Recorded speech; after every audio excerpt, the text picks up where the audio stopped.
I'm going to tell you something I've never said out loud before. The first time I broke the rules, it wasn't for money, it was for a child. I still see her face sometimes, especially at night. She wasn't crying. That's what stayed with me. She just looked at me, quietly, like she already knew, like she was waiting for me to decide if she was worth saving. The hospital had already made its decision: no insurance, no operating room, transfer her.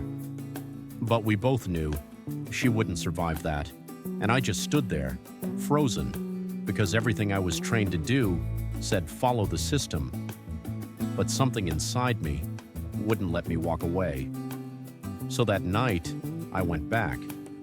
The hospital was empty, quiet, almost like it was watching me. No permission, no team, no backup, just me and a decision I couldn't take back. And strangely, my hands didn't shake, not because I wasn't scared, I was.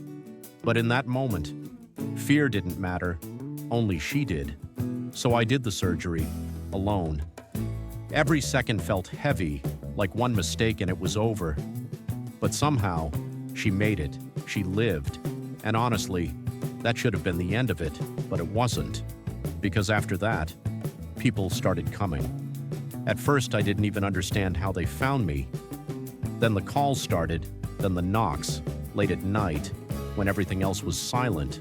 A mother holding her bleeding son, a man who couldn't risk going to a hospital, a woman too afraid to be seen, and they all asked me the same thing: "Can you help?" And every time, I said yes.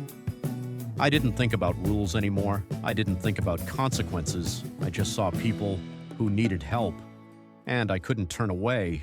Somewhere along the way, I stopped being part of the system. I became something else. Not a hero, not a criminal, just someone who refused to decide who deserved to live. But nothing comes without a price.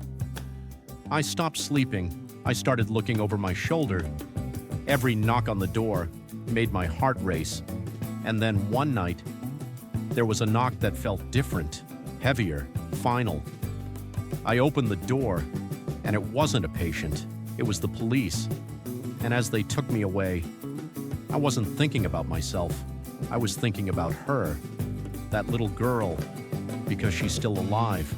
And if you ask me now, knowing everything that happened after, would I do it again? Yeah, I would.